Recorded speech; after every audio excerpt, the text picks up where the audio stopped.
estão? Como estão as coisas? Quero continuar como sempre tenho feito, agradecendo a todos vocês, porque vocês têm se inscrito no canal, têm deixado lá o seu joinha e também têm me deixado um comentário. Que Deus continue te abençoando, como eu sempre digo, continue me ajudando a ajudar. Amém? Então, bora refletir? O livro que eu gostaria de compartilhar com vocês hoje é o livro de 1 Reis, capítulo 19, versículo 4, que diz assim: Ele mesmo, porém, se foi ao deserto, caminho de um dia, e veio e assentou debaixo de um zimbro, e pediu para si a morte e disse: basta. Como eu disse para vocês no vídeo anterior, falando sobre ansiedade, eu vos disse que eu estaria fazendo 3 vídeos falando sobre a ansiedade, a depressão e o suicídio. Primeiro nós falamos sobre a ansiedade, hoje nós estaremos falando sobre a depressão, porque na minha visão as 3 coisas estão linkadas uma na outra. A ansiedade muitas das vezes te leva à depressão e a depressão acaba te levando aos desejos suicidas. Então hoje eu quero compartilhar com vocês uma breve mensagem, uma breve reflexão sobre a depressão. Lembrando sempre que o que eu estou fazendo aqui é apenas um panorama a respeito da ansiedade, depressão e suicídio. É um tema muito mais abrangente e discutido aí no nosso mundo afora, né? É algo bem complexo, mas eu quero tratar um pouquinho a respeito da depressão hoje à luz da palavra de Deus. Há homens que também tiveram depressão, há homens que caminharam com Deus, que também se angustiaram e desanimaram da vida em algum momento. Sim, Elias é um deles. E antes de entrar na história de Elias, eu gostaria de dizer para vocês que hoje, apenas no Brasil, cerca de 200 milhões de pessoas hoje são detectadas, são diagnosticadas, segundo a Carla, com depressão. São muitas pessoas por ano. A depressão é o mal do século, né? Nós temos visto que ela tem tomado uma proporção gigantesca hoje nos nossos dias. Há muita gente angustiada, muita gente depressiva. E eu queria tratar com vocês a respeito de algumas questões que nos fazem ter depressão. Algumas coisas que nos levam a este caminho e que acabam abrindo esta porta. Eu sempre digo que, na minha visão, há 2 tipos de depressão. A depressão física, que ela é sim tratada com terapia, em alguns casos com medicamento, com acompanhamento. Em outros casos, há a depressão também espiritual. Nós somos feitos de corpo, alma e espírito.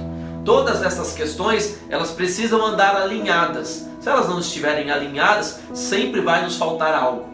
Por mais que a gente busque pelas coisas aí fora, nosso coração sempre sentirá falta do eterno. Então a gente vê pessoas realizadas, esteticamente, financeiramente, mas que se sentem vazias, que se sentem angustiadas, que há uma falta em sua alma. Por quê? Porque elas não tratam da sua alma, elas não tratam da sua espiritualidade. E há muitas que tratam apenas da sua espiritualidade e abandonam as outras coisas. E isso também lá na frente lhes traz uma falta. Então eu quero tratar um pouquinho sobre isso. Eu falei para vocês que há muitas pessoas hoje no nosso Brasil com esse diagnóstico. E por que nós temos vivido esse tempo? Por que a depressão é o mal do século? Sabe qual é um dos motivos? O nosso secularismo.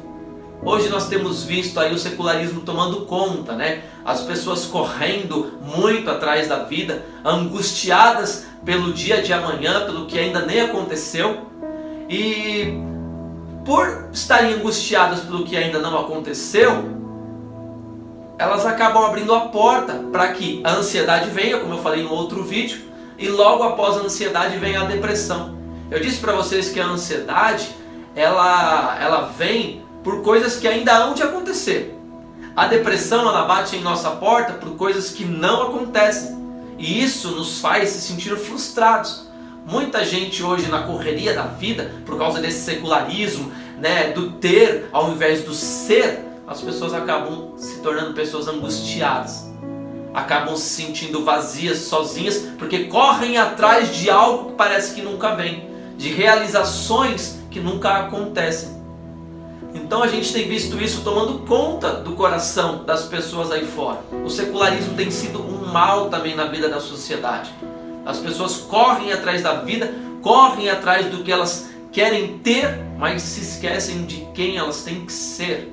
E hoje nós vemos isso nos relacionamentos. Hoje as pessoas, em muitos casos, se relacionam umas com as outras por troca, por que uma tem para oferecer à outra, não por quem ela é. É difícil você encontrar pessoas hoje que falam assim: olha, eu estou caminhando com você por quem você é. E o dia que você me frustrar e me decepcionar, eu continuarei caminhando com você, porque eu te amo por quem você é. É assim no relacionamento com Deus. Muitas pessoas caminham com Deus hoje, não por quem Deus é, mas pelo que Deus tem oferecido.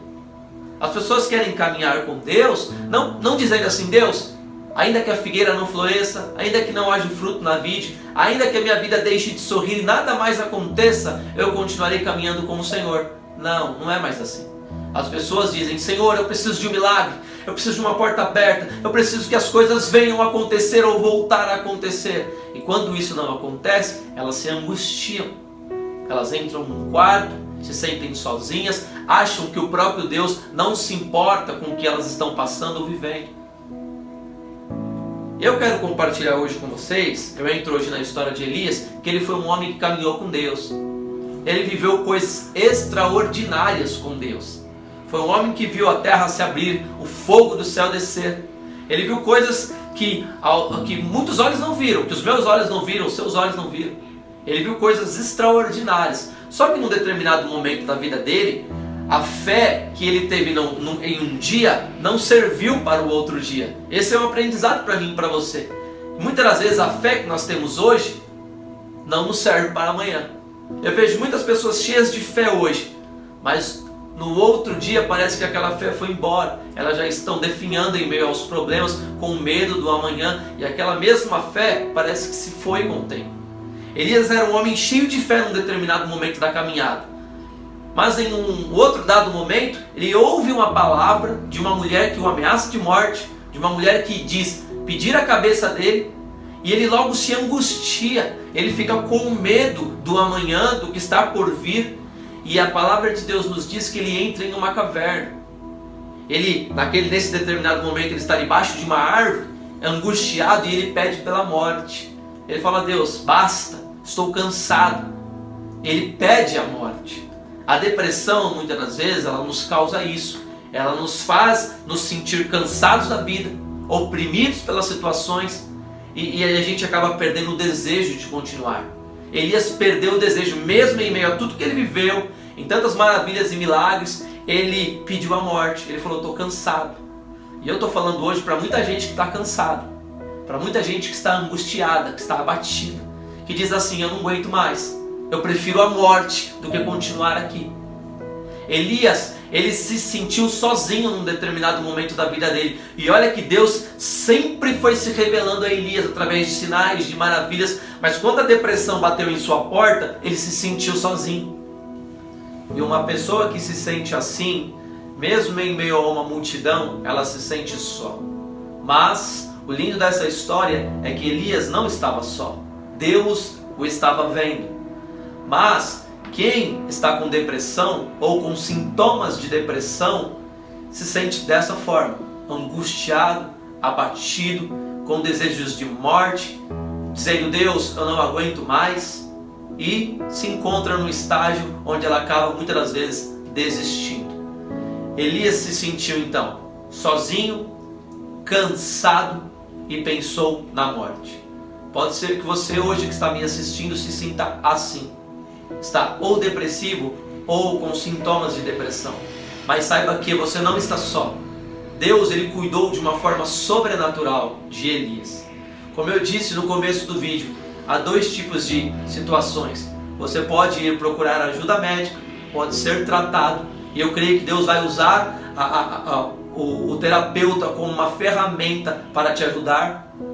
Como também você pode ir hoje, que eu vejo como ponto principal, dobrar os teus joelhos e buscar ajuda em Deus. Ainda que você diga: eu não tenho forças, eu não consigo nem dobrar os meus joelhos, eu estou aqui hoje num quarto, eu estou aqui cansado, desanimado, ou eu estou aqui até vivendo a vida, mas o meu coração está angustiado.